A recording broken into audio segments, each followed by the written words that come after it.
Hi guys, in Cambridge today. It was sunny this morning.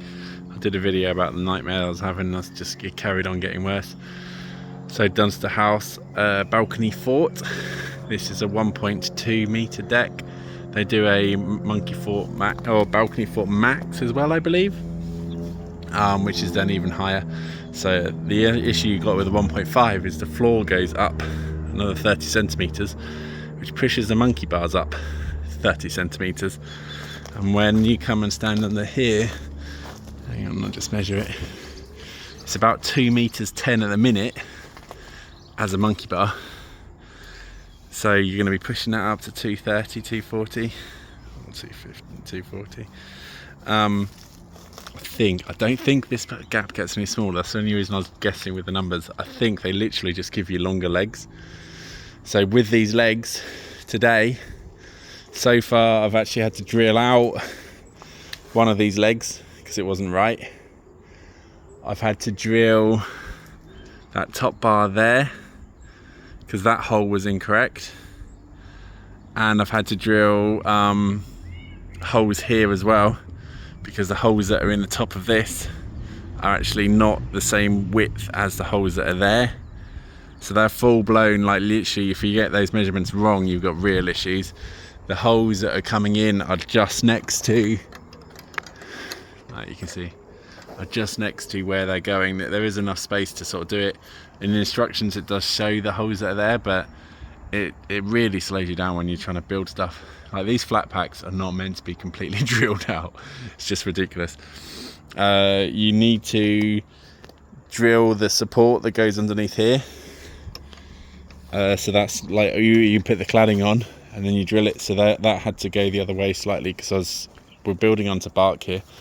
So I did a video earlier showing the bark. It's so horrible. I've got my trousers and I've got trousers on underneath these, gaffer taped up. I hate building on bark. Like, it's the worst thing you can do. You put your playset on the bark, you walk around, every single little bug, mite, ant. I bet you if I look around the set now, they're all going to disappear because they've been like that all day. Spiders. I saw a millipede or centipede or something that was trying to get me earlier, but you like the little ants running around there now. But you build it on top of the floor, and all you do is this stuff is sharp and it's itchy and it's horrible. I don't know any play area at the minute that's got bark in the actual area. Everyone says use play bark. No, if you want a floor, decent grass, and that's perfect because it's nice thick as well. So even if the kids are running around, they get wet feet, but they're not going to get, they fall onto that, it's actually going to be softer than falling onto this. It's horrible. I've literally, my legs are itching. I reckon I don't know, I've been bitten by something, even though I've gaffer taped everything up. I really don't advise bark. I hate it.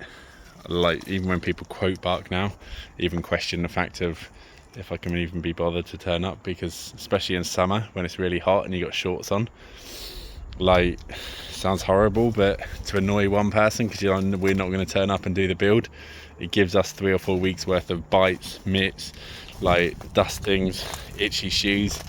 Oh, it's horrible. Don't buy bark. Anyway, Dunster House balcony fort, measured in as much as we can do, built as straight as it can be built. It's not been concreted because underneath all this bark there's actually a concrete pad or a load of crushed, I think it used to be an old swimming pool or something, so there's a load of crushed concrete and a load of filler inside it. But it's absolutely amazing how much we've actually had to cut and shut. Like, flat packs are meant to be designed, done, sorted, home DIY, read instructions, pick it up, push a bolt through, jobs are good. Like, if people don't have the tools all the time, or such, I mean, obviously I've done this today, the instruction says 2 people, like 12 hours or 14 hours or something. I've just done it myself. I look at the instructions for the size of the bolts. I don't really look at them for what I'm doing. I recognise most of the wood, so it speeds time up significantly. However, when it even gets to the point where you're trying to figure out where the hole is meant to be and why the hole's out, and you're squeezing stuff together and then you're putting it in the right hole, or the hole that you think it's meant to be in, which then when you go and put the other bit of wood up, it doesn't work. you're struggling to work out what the hell's going on, in all honesty. But play frame's up anyway. They're en route home in a minute. Hopefully payday, and shuffle on to the next one. I think we've got a Fat Moose and Wikis and stuff like that incoming over this weekend. So note to you guys, if you're going to be buying frames, personally wouldn't want to be spending hundreds of quid onto bark. I would have put some topsoil in this hole and chucked some grass seed down. Just had it as a grass garden. Bark is horrible. If you're going to put anything in, use rubber mulch. We've got some contracts for people if you need some. And like, the chippings are fine, but when I've used the chippings before, the cheaper chippings seems to still have metal in them.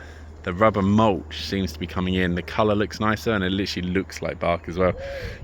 If you get one green bag, which is normally 20 kilos, to half a brown bag, and then a quarter of a beige or terracotta, it literally looks really, really nice. We use that for when we're doing rubber mulching. It's just so much more comfy. Get the play set in first as well, guys. Stop building play areas, stop building all these railway sleeper things and then putting the play frame in and it doesn't work properly. Get the play frame in, get it level, then build everything around it. Top tips, there you go. Thank you very much. If you want your play frame built, contact us, climbingframeinstaller.co.uk. As I say, step 1, find out what you want or find a budget, let us know. Step 2, send some photos of us or get a quote and work out if you can afford the install and what's going on from there, so you're not then rushing around. Let us know what's incoming, then order the play frame. Let us know when you've ordered it and if you've got any other accessories or bits, i.e. like your telescopes, your wheel, your ropes. I mean, these are simple things, but then when you start adding up a whole load of them or buying the round crow's nests and stuff, it's another hour at the end of each day. If you're doing 6-7 play sets a week and you're whacking half an hour on the end of every job unknown, then it starts pushing us back. That's when we start having other issues. But if you order the play frame, let us know when it's coming. We can start getting that in the calendar. So as soon as it actually comes delivered, we know that there's a job in, I don't know, GU, or a job in Oxfordshire, or a job Leicester or Birmingham. Anyone else coming up, we can put all those jobs together. It makes life a lot faster and a lot quicker and less zigzagging around. And actually, it ends up with cheaper for everyone. So if we're not going to Birmingham, then down to Reading, then London, and then back to Birmingham, and then back home, then we can quote it to make it work. It's just obviously we need a lead time to know what's going up. At the moment, lead time's literally a couple of weeks or few weeks. Custom sets are taking slight priority over them. As a general, as and where we get the custom jobs, we are sort of trying to fit the flat packs around it. This has been a nightmare again. Wood is splitting. It's just so thin, it's just silly. Look at this. Dirty finger. And my finger is literally wider than the wood. This doesn't support anything. Every time the swing comes backwards and forwards, these are all screwed onto the outside. Nothing holds these legs in. We put our we use the bigger wood than that on our panels, but we put a full panel in the middle to stop the legs from twisting. This is just going to start rocking and twisting, and then it'll be play sets are meant to do that. Well, no, they're not. They're just buying cheap stuff that doesn't work. It's not designed properly. It looks nice on a photo, but engineering wise, you'd have this tower the other way around, and then you'd join the monkey bars in the middle, and then the width of that tower gives a bigger base. At the moment, the swings are all off this back leg. They all come off this back part. There's no swings off that front one. Look at how thin that wood is. So you've got the only bit of 4x4 on this wood is on the back. That means that every time the swing comes back, when it's at that angle, all of the weight's getting pushed into that little ladder. But then when it goes forward, it's twisting the whole unit. If the unit was sideways and the swing's joined in the middle, you've got a long rectangle that you can push into. But you want to have an A-frame on the end.